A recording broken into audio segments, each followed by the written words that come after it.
l'Assemblée de sa place. Donc ils ont saisi l'occasion où ils voulaient partager ce Yémen avec les Arabes unis.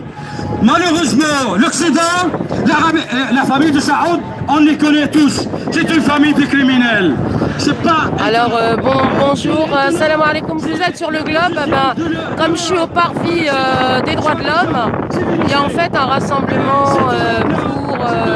contre le massacre au Yémen, comme vous pouvez le voir, parce que c'est une énorme tragédie humanitaire. Il y a des massacres aussi, il y en a un peu partout dans le monde.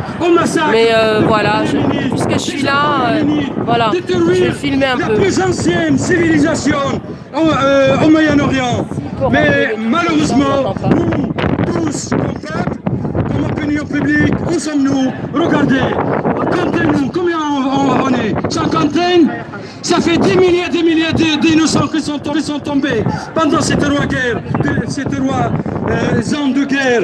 Mais elle ne mérite pas qu'on vienne, qu'on manifeste, qu'on lève la voix haut et fort pour dire arrêtons le massacre au peuple yéménite, arrêtons le massacre aux enfants yéménites.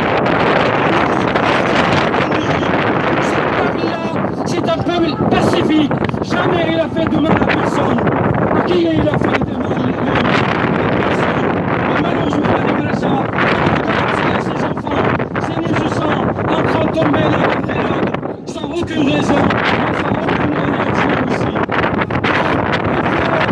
Il faut soutenir ce peuple, il faut soutenir les enfants du Yémen, il faut appeler au lever de l'embargo, il faut appeler à la pacification de là-bas pour ce peuple qu'il arrive à prendre le souffle, pour il arrive à reprendre de vie comme avant. Mais avec celui-là, il ne faut pas oublier les criminels. Il faut juger la famille Saoud. Il faut les juger. Il faut les condamner. Ces gens-là, c'est la source de mal sur terre. Abat la famille Saoud. Abat la famille Saoud. Bonjour. Est-ce que tu peux nous expliquer ce qui se passe au Yémen?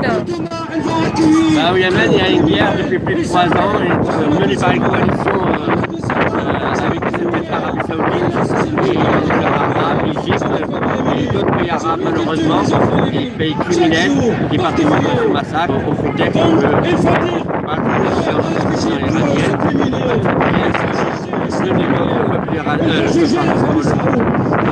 yéménite, occupé de ses richesses, comme ils ont essayé de faire entre la Syrie et le Liban. Et il y a eu combien de morts depuis le début de ces massacres? Je ne sais pas exactement, mais je sais qu'il y a beaucoup de... la presse officielle elle parle de quelques dizaines de milliers de morts, mais officiellement il y a au moins déjà 3 millions d'enfants et de personnes qui souffrent de malnutrition, du choléra, de maladies.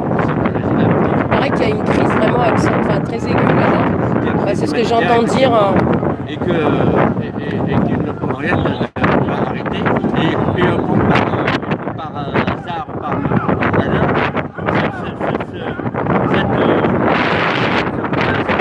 cette macabre et assassin de l'Arabie Saoudite qui est en visite en France, qui va venir pour 3 jours en France, rendre visite à Macron.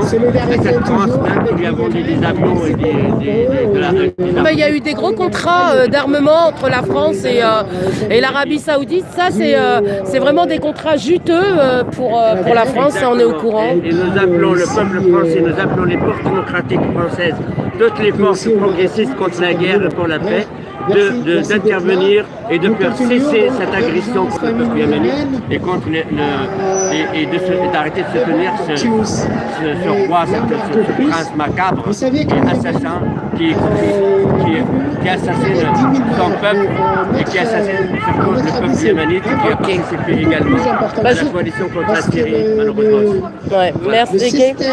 Je n'ai pas demandé le prénom. Kader, voilà. Donc c'était Kader. Par contre, j'ai pas le petit micro, donc c'est vrai qu'il faut un petit peu... je demande à ce qu'on élève la voix. Là, je vais filmer un peu comme ça pour faire un petit support vidéo sur le Yémen. C'est vrai qu'en ce moment, c'est pas le sujet sur lequel je suis, mais bon, il n'y a pas de raison de ne pas faire voilà, solidarité avec le Yémen. On parle de 4-5 fois plus, mais nous, on pense qu'on est à 10 fois plus cher qu'avant la guerre. Et il y a aussi l'acheminement très très difficile au goutte à goutte de la nourriture et puis aussi des médicaments. S'il arrive, hein, parce qu'il y a un embargo de fait que la coalition donc, a imposé sur le Yémen, du coup, comme il n'y a plus d'électricité, il n'y a plus d'eau potable, et comme il n'y a plus d'eau potable et des médicaments, donc on assiste à la naissance des épidémies qu'on a cru disparaître, comme le choléra et les diphtéries, donc ils sont revenus en force au Yémen. Donc c'est vraiment criminel ce qui se passe au Yémen.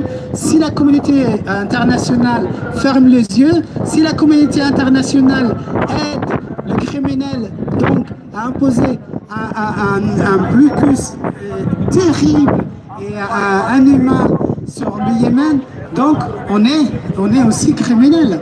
On est pas seulement solidaire, mais on est aussi participatif à cette catastrophe humanitaire. Selon l'ONU, c'est la plus grande catastrophe du 21e siècle. Donc, soyez vigilants, dites non à la guerre, dites non à l'embargo, et nous demandons à M. Macron et à la France de jouer un rôle et de rappeler à M. Ben Salman qui est arrivé ce matin, dire stop, enough, ça suffit. Merci.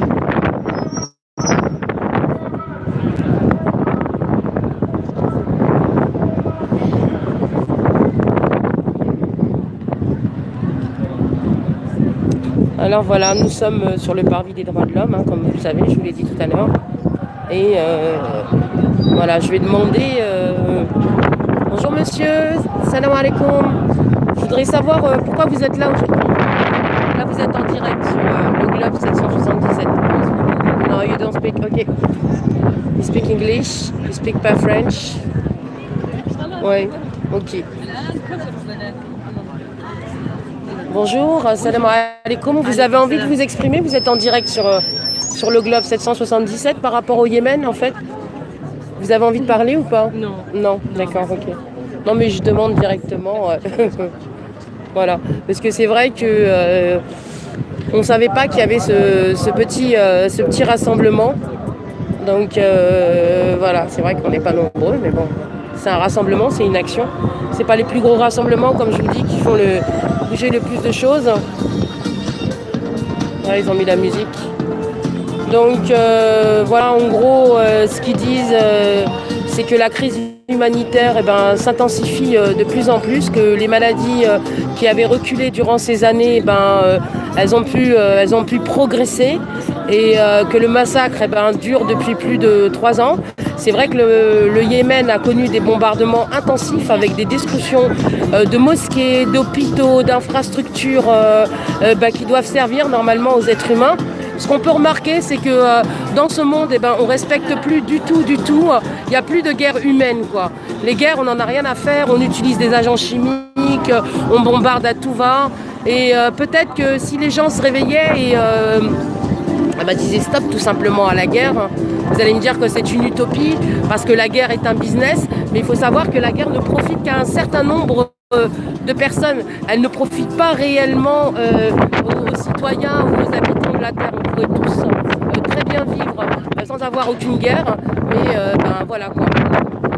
Voilà. Donc, vous avez envie de vous exprimer, madame, par rapport au Yémen? Vous avez quelque chose à dire? En fait, moi, je suis sur le Globe 777, je fais un petit direct si vous avez envie de parler. T'as envie de parler, toi? Je sais que t'as envie de parler. Qu'est-ce que tu as à dire pour le Yémen? Mais il faut parler fort, hein, parce que sinon avec le vent on n'entend rien là aujourd'hui. Des stops, quoi. pour dire stop au massacre. Les enfants. Et toi, t'es d'origine yéménite? Non, pas du tout. Ouais, moi non plus. Mais bon, je suis là pour les supporter, moi. Des Yéménites. Ouais, on est tous des Yéménites. On est tous ces gens qui souffrent en fait. On est tous ces gens qui souffrent à cause des guerres qui sont enclenchées. On est des Arabes aussi, des musulmans. Donc Voilà, exactement. on ne peut pas nier qu'on est. Bon, bah ça me fera un sujet autre que tu sais bien que mon sujet. Voilà. Mais vous inquiétez pas, je suis toujours là hein, pour Tariq Ramadan. Je suis là pour la vérité. Je n'oublie pas. Et de toute façon, elle finira par éclater. Je n'en doute pas. Mais voilà encore un gros mensonge le Yémen, quoi. Encore un gros mensonge dans le sens où on dit que c'est des guerres utiles alors que c'est des guerres inutiles qui sacrifient énormément de personnes. Voilà. Donc là, je ne sais pas s'ils vont rester longtemps. Il y a aussi ça, que je ne sais pas ce que c'est. C'est le Cachemire. Ouais, le Cachemire aussi. C'est partout. Voilà. Donc je vais vous laisser pour le Globe 777 et puis si je reviens, je reviens. Et puis si je reviens pas, ben voilà, je reviens pas. Quand est-ce qu'on serait. Ah ouais, pour Ça, pour regarder. ah ouais, pour ta. Ben là, pour l'instant, regarde, il va y avoir le 15 avril, il y aura une décision de prise. Il y a quand même 9 médecins à la Salpêtrière qui se sont opposés à son transfert vers Fresnes, parce qu'il est dans un état très très critique. Et donc là, il a carrément des. Non, mais il est carrément atteint neurologiquement, quoi. Il est dans un fauteuil, il sait plus du tout. Il a des pertes de mémoire. Non, il y a des conséquences. Hein. Il y a une forte dégradation de son état de santé. Et parce qu'à la base, il prenait un traitement et ce traitement-là, il a été interrompu. Merci, Et, messieurs, dames, merci. Et maintenant, il a des séquelles. Il sortira. Voilà, hein, c'est très grave, quoi, ce qui se passe. Hein. Bien que, voilà, je disais la grève. Et puis, nous avons donc communiqué tardivement parce que nous ne savons pas à quelle date M. Ben Salman allait venir en France. Parce qu'ils ont communiqué tardivement. Voilà, nous allons donc terminer par l'hymne national. Merci. Ça se voit, ça. Tiens, les joues béchées de Santos et tout.